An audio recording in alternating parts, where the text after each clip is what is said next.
1000 மிருகங்களோடு நின்றாலும் புலி தனித்து தெரியும். தனித்து நின்றாலும் 1000 மிருகங்களோடு நிற்கிற திமிரோடு அதான் புலி. அதான் புலி. பேரன்பிற்கினை தமிழ் சொந்தங்களுக்கு புரட்சிகர வணக்கம். இன்றைக்கு காணொலியில் நம்ம என்ன பார்க்க போறோம்னா, பெரிய அளவிலான தொகுதிகளை நாம் பெற இயலாத சூழலில் இருக்கிறோம். ஆகவே அதை புரிந்து கொண்டு உங்கள் ஒத்துழைப்பு கட்சி தலைமைக்கு தேவை என்பதை அவர்களுக்கு சுட்டிக்காட்டியிருக்கிறேன். இரண்டாக உடைகிறதா விடுதலை சிறுத்தைகள் கட்சி? பொறுப்பாளர்களால் பழிவாங்கப்படுகிறாரா அண்ணன் திருமாவளவன் அவர்கள்? குறைந்த அளவிலான எண்ணிக்கையிலான தொகுதிகள் தான் கேட்டு பெற முடியுதுன்றதை நேற்று வீடியோவில் பதிவு பண்ணிருக்கீங்க. அது ஒரு உங்களோட வருத்தமா இல்ல அவ்வளவுதான் முடியுன்றது? நீங்கள் சொன்ன இரண்டும் உள்ளது. எப்படி இருந்த மனுஷனை இப்படி மாத்திட்டீங்களேடா அப்படின்னு சொல்ற அளவுக்கு வலி நிறைந்த வார்த்தைகளை பதிவிடுகிறார் விடுதலை சிறுத்தைகள் கட்சியின் தலைவர். தமிழக முதல்வர் தளபதி ஸ்டாலின் ஐயா அவர்களே, நான் உங்கள்கிட்ட சொல்றேன், உங்கள்ட்ட ஒன்றும் பிச்சை எடுக்கல. நாங்கள் ரைட்டா, இன்னைக்கு நீங்க ஆட்சி அதிகாரத்தில் முதல்வராக உட்கார்ந்து இருக்கிறீர்கள் என்றால் அதுக்கு விடுதலை சிறுத்தைகள் தான் காரணம்னு நீ 2021 எங்க தலைவருடைய நிகழ்ச்சி நீங்க சொல்லலையா? சும்மா டீ பண்ண கொடுத்து எங்களை ஏமாத்தும் நினைக்காதீங்க. நான் ஓப்பனா சொல்றேன், நாங்க ஒண்ணும் பிச்சை கேட்டு வரலங்க. எங்களுக்கு ஒரு டீயும் ஒரு பன்னும் கொடுத்து யாராலும் எங்களை ஏமாத்த முடியாதுங்க அப்படின்னு கொந்தளிக்கிறார் அண்ணன் சங்கத்தமிழன் அவர்கள். நான் திடீர்னு தேர்தல் பாதையை வேண்டான்னு சொன்னாலும் சொல்லிடுவேன். என்னைக்காக ஒரு நாள் பாட்டை ஏற்றுக்கொண்டு என்னோடு வரக்கூடியவங்க வாங்கன்னு நான் பாட்டு போயிட்டே இருப்பேன். இந்த தேர்தல் பாதையே வேணாண்டா அப்படின்னு சொல்லிட்டு தூக்கி போட்டு போயிடுவேன். கூட வரவங்க வாங்க, வராம இருக்கிறவங்க போங்கன்னு சொல்லிட்டு தூக்கி போட்டு போயிடுவான் அப்படின்னு மிரட்டலாக பதிவிடுகிறார் அண்ணன் திருமா. இப்போ தேர்தல் களம் ரொம்ப சூடு பிடிச்சிருச்சுங்க. தேர்தல் களம் தேதியெல்லாம் அறிவிச்சாச்சு, வேட்புமனு தாக்கல் தேதி தெரிஞ்சிருச்சு. இப்போ கூட்டணிகளை இறுதிப்படுத்தணும். திமுக ரொம்ப எளிமையா உறுதிப்படுத்தலாம் அப்படின்னு நினைச்சிட்டு, ஆனா அந்த அளவுக்கு எளிமையா இல்லைனாலும் தமிழக வாழ்வுரிமை கட்சி திமுக கூட்டணில இருந்து வெளியேறி இருக்கு. அடுத்ததாக அண்ணன் திருமாவளவன் அவர்கள் தான். அவருடைய முடிவு இன்னும் வெளிப்படையா தெரியல. அண்ணன் திருமாவளவன் அவர்கள் 15 தொகுதிகள் கேட்டாங்க ஆரம்பத்துல. நாங்க ரொம்ப வலிமையான கட்சியா இருக்கிறோம். இப்ப இன்னைக்கு திமுக 5 ஆண்டுகள் ஆட்சி செய்ததற்கு முதன்மை காரணம் நாங்க தான். வெற்றி பெற்றதுக்கு காரணம் எப்படியோ அதே போல தொடர்ச்சியா முட்டு கொடுத்து எண்ணற்ற சாதிய ஆணவ பிரச்சனைகள் நடக்கின்ற போதும் நாங்க திமுகவுக்கு ஆதரவா முட்டு கொடுத்து இதெல்லாம் சகஜங்க, இதெல்லாம் நடக்குங்க, இப்படிதாங்க நடக்கும் அப்படின்னு சொல்லி நாங்க மானத்தை விட்டு வெக்கத்தை விட்டு முட்டு கொடுத்தும் எங்களுக்கு நீங்க 15 சீட்டு கொடுக்க மாட்டீங்களா அப்படின்னு சொல்லி போராடிட்டு இருக்காங்க. நாங்கள் அங்கீகரிக்கப்பட்ட கட்சி, எங்களுக்கான அங்கீகாரத்தை நீங்க திரும்ப கொடுக்கணும், ஒரு மரியாதையை கொடுக்கணும். மற்ற கட்சிகள் அற்றுப்பாடு கட்சிகள்லாம் நீங்க கொடுக்கின்ற போது எங்களுக்கும் கொடுக்கணும். இப்ப தேமுதிகவுக்கு 10 தொகுதிகள் பிளஸ் ஒரு ராஜ்யசபா சீட் கொடுத்துருக்கீங்க. அந்த கட்சிக்கு வெறும் 1% வாக்கு கூட கிடையாது. அவங்களுக்கு நீங்க கொடுக்கின்ற போது எங்களுக்கான மரியாதையை நீங்க கொடுக்கணும்னு சொல்லிட்டு விசிகா தரப்புல இருந்து முன்வைக்கப்படுது. 15 தொகுதி 12 தொகுதியா மாறிச்சு. 12 தொகுதி 10 தொகுதியா மாறி இப்போ 8 தொகுதியா நிக்குது. ஆனா அவர்கள் என்ன சொல்றாங்கன்னா, உங்களுக்கு கொடுத்த 6 தொகுதியை எங்களால முழுமையா கொடுக்க முடியாது. நீங்க வாங்கின 6 தொகுதி இருக்குல்ல, அதையே நாங்க முழுமையா கொடுக்க மாட்டோம், நாங்க 5 தொகுதி தான் கொடுப்போம் அப்படின்னு சொல்லி திமுக ரொம்ப அடம் பிடிச்சிட்டு இருக்கிறதா செய்திகள் வருது. இப்ப கம்யூனிஸ்ட் கட்சிகளுக்கு 2 கம்யூனிஸ்டுக்குமே 5 தொகுதிகள் தான் பேசி முடிவு பண்ணிட்டாங்க. அதே போல உங்களுக்கும் 5 தொகுதிகள் தான். இதற்கு கூட அண்ணன் திருமாவளவன் முட்டு கொடுக்கிறார். என்னன்னா, முதல்வர் சொன்னாராம், நீங்க மட்டும் காம்ப்ரமைஸ் பண்ணிக்கல, நீங்க மட்டும் தொகுதிகளை குறைச்சி போட்டியிடல, நாங்களும் கடந்த தேர்தலில் போட்டியிட விட குறைச்சி போட்டியிடுறோம் அப்படின்னு. இப்போ தலைமை தாங்கக்கூடிய கட்சி வெற்றியை கணக்கில் கொண்டு நாம திரும்ப 5 ஆண்டுகள் முதலமைச்சராக இருக்கணும். ஆனால் திருமாவளவன் அவர்கள் முதலமைச்சரா இல்ல, அமைச்சரா இல்ல, திருமாவளவன் அவர்கள் பின்னாடி இருக்கக்கூடிய யாரும் மந்திரிகளா இல்ல, ஆனால் நம்ம குடும்பம் ஆட்சியில இருக்கணும், நாம தான் அந்த ஆட்சியை தக்க வச்சுக்கணுன்றதுக்காக நீங்கள் சமரசம் செய்து கொள்வதில் எந்த தவறும் கிடையாது. ஆனால் ஒரு அங்கீகரிக்கப்பட்ட கட்சியாக மாறுகின்ற போது வெறும் 5 தொகுதிகள் 6 தொகுதிகள் கொடுத்தா அதுல 4 தொகுதிகளை மட்டும் வெற்றி பெறுறதுனால் 5 தொகுதிகளும் வெற்றி பெற்றால் கூட அந்த அங்கீகாரம் ரத்து செய்யப்படும்.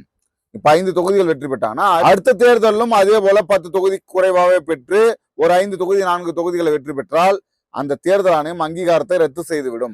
அந்த அங்கீகாரத்தை தக்க வைத்துக் கொள்வதற்காகவாவது திமுக மனசிறங்கி வரணும். ஆனால் அதை பத்திலாம் அவங்க கவலைப்படுறதே இல்லை. ஒரு பண்ணையார் மனநிலையில நாங்க இப்படி தாண்டா இருப்போம், எங்களுக்கான கட்சிகள் வந்துருச்சு, கிட்டத்தட்ட 23 கட்சிகள், நீங்க போனா என்ன போவாட்டி என்ன அப்படிங்கிற மனநிலையில திமுக இருக்கு.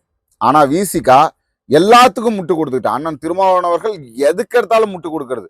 இப்போ தன்னுடைய தொண்டர்களுக்கு சொல்றாரு, நீங்க யாரும் தயவு செஞ்சு நீங்க தவறா நினைக்காதீங்க, நீங்க யாரெல்லாம் விருப்ப மனு கொடுக்குறீங்களோ அவங்களுக்கெல்லாம் போட்டியிட வாய்ப்பு கொடுக்க முடியாது, நமக்கு 10க்கும் குறைவான சொற்ப தொகுதிகளை தான் கொடுக்குறாங்க, அப்போ அதற்கேற்றால் போலதான் அந்த வரிசை அடிப்படையில் தான் நான் வந்து வேட்பாளரை தேர்ந்தெடுக்க முடியும் அப்படின்லாம் சொல்றாரு. கட்சியினருக்கு அறிவுரை சொல்லக்கூடிய நீங்கள், கட்சி கொஞ்சம் வளர்ந்த கட்சியா இருக்கு, உங்களுக்கு வலிமை இருக்கிறது, அதற்கு தகுந்த போல் தொகுதிகளை கொடுங்கன்னு சண்டையிட்டு வாங்க முடியாது. வாங்கக்கூடிய நிலைமையில இல்ல. நீங்க சொல்றீங்க திமுகவுடைய கூட்டணி நலனையும் பார்க்கணும், முதல்ல கட்சி நலனை பார்க்கணும். கட்சி நலன் முக்கியம். திமுக ஆட்சியில இருந்த இந்த 5 ஆண்டு காலத்துல சாதி ஆணவ படுகொலை நடக்கலையா? பாஜக வளரலையா? பாஜகவுக்கு திமுக முட்டு கொடுக்கலையா? சப்போர்ட் பண்ணலையா? எந்த விதத்துல நீங்க சனாதனத்தை ஒழிச்சு பாஜகவை வந்து தடுத்து நிறுத்திட்டீங்க? எந்த விதத்திலையும் இல்லை.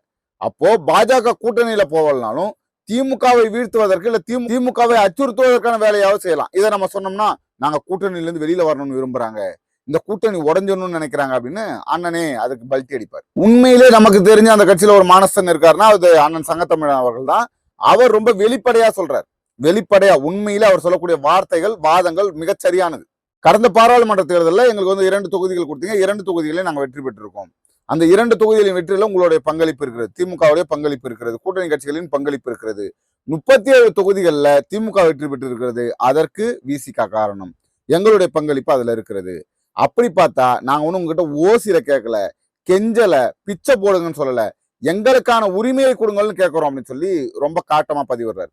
ஒரு டீயும் ஒரு பன்னும் கொடுத்து எங்களை யாராலையும் ஏமாத்த முடியாது, நாங்கள் அதற்கானவர்கள் இல்லை அப்படின்னு சொல்லி கொந்தளிக்கிறார்.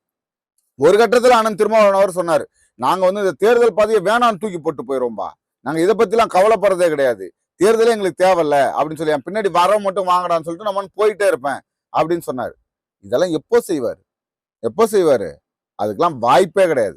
இதெல்லாம் வெறும் வார்த்தை ஜாலங்கள், சும்மா நம்ம கூட இருக்கிறவங்கள நம்ப வைக்கிறதுக்காக, ஒரு மேடை அலங்காரத்துக்காக பேசக்கூடிய வார்த்தைகள். அண்ணன் திருமாவளவன் அவர்கள் திமுகவோட ஐக்கியமாயிட்டார். திமுக என்ன செய்தாலும் சரி, உண்மையிலே சொல்றேன், நான் 8 தொகுதிகள் கொடுத்தா அதுவே போதுமானதாக இருக்காது. 15, 12 தொகுதிகளுக்கு மேல விசிக போட்டியிடணும்.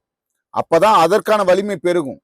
இப்ப திமுக கூட்டணி ஆட்சி மட்டும் நடந்துகிட்டே இருந்தா கூட்டணி கட்சிகளோட வலிமைகளை குறைச்சி அவங்கள வந்து ஒண்ணும் இல்லாம மாத்திட்டு திமுக மட்டும் வலிமையாகி என்ன பண்றது?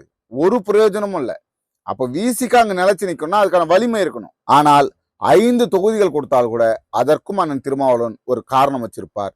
முன்கூட்டியே முட்டு கொடுப்பதில்ல அண்ணன் திருமாவளவன் அவர்கள் கெட்டிக்காரர்.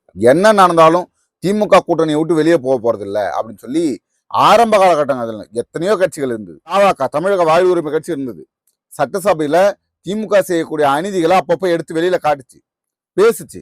இப்போ 2 தொகுதி கட்சி, எப்படி ஒரு தொகுதியில நின்ன தமிழக வாழ்வு உரிமை கட்சி 2 தொகுதிகள் கேட்டு 2 தொகுதிகளை உங்களால் கொடுக்க முடியாத, நான் கட்சியை விட்டு வெளியேறேன், கூட்டணியை விட்டு வெளியேறேன்னு சொல்லி வெளியில வந்தது. அவர்கள் மானஸ்தர்கள். ஒரு தொகுதியில தான் போட்டியிடணும், அதனையும் திமுக சின்னதான் நீங்க போட்டியிடணும் போது எனக்கு அது தேவையில்லைன்னு முடிவு பண்ணுது. ஆனால் அண்ணன் திருமாவளவன் அவர்கள் 5 தொகுதிகள் கொடுத்தால் கூட 5 தொகுதிகள் போதும் அப்படிம்பாரு. அப்ப அதிமுக 15, 20 தொகுதி கொடுக்குதுங்கன்னா அதுக்கு அவர் ஒரு கதை சொல்லுவார். 15 தொகுதிகளை பெற்று நாங்க 2 தொகுதி கூட வெல்ல முடியாது, நாங்க 5 தொகுதிகளை வாங்கினா 4 தொகுதியில வெல்லுவோம், எங்களுக்கு அதுதான் வேணும், அதுதான் ஸ்ட்ராட்டஜி அப்படின்னு சொல்லி அண்ணன் திருமாவளவன் அவர்கள் பேசுவார். நீ என்னவோ ஆரம்பத்துல விசிக கட்சி 2ஆ உடைய போகுதுன்னு சொன்னீங்க, அது உண்மையாவா அப்படின்னா உண்மைதான். அண்ணன் திருமாவளவன் அவர்கள் கூட்டணியில இருந்தா எந்த சிக்கலும் கிடையாது. இப்ப கூட்டணியில 5 தொகுதிகளை வாங்கிட்டாருங்க. 5 தொகுதிகளை வச்சுக்கிட்டு இல்ல 4 தொகுதிகளை வச்சுட்டு கூட்டணியில போட்டியிட்டால் எந்த சிக்கலும் அண்ணனுக்கு வரப்போறது இல்லை.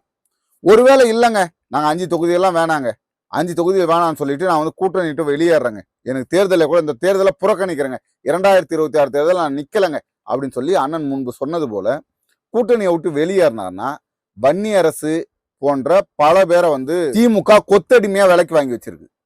இப்போ வந்து அவர்கள் வந்து விசிகாவில் இருக்கக்கூடிய திமுக உறுப்பினர்கள், அவர்கள் வந்து திமுகவின் செயல்பாடு திட்டங்களை தான் அங்க வந்து நிறைவேற்றிட்டு இருக்காங்க. ஒருவேளை அண்ணன் வெளியே போகணும்னு முடிவெடுத்தா அவர்கள் ஒத்து வர மாட்டார்கள். மீண்டு வெளியேறினால் கட்சி 2ஆக உடையும்.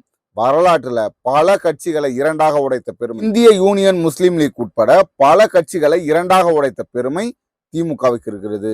திமுக எந்த எல்லைக்கும் இறங்கி போய் வேலை செய்யும், அதுல மாற்றுக்கிறதே கிடையாது. அது நடந்து விடுமோன்ற அச்சத்துல அண்ணன் திருமாவளவன் அவர்கள் இருக்கிறார். மானங்கெட்டு 4 சீட்டை வாங்கி அதுல வெற்றி பெற்று ஒண்ணுமே சாதிக்க போறதில்ல. மானத்தோட வெளியில வந்து இந்த மண்ணுக்காக போறாருன்னா உங்களை மக்கள் மதிப்பார்கள். மக்கள் உங்களுக்கு மதிக்கணுமா இல்ல உங்களை சார்ந்தவங்க 4 எம்எல்ஏவா இருந்து மானம் கெட்டு போகணும்ன்றதை நீங்களே முடிவு பண்ணுங்க. அடுத்தது ஒரு காணொலியில் உங்களை சந்திக்கும் வரை உங்களிடம் விடைபெறுவது உங்கள் அன்பழகன். நன்றி.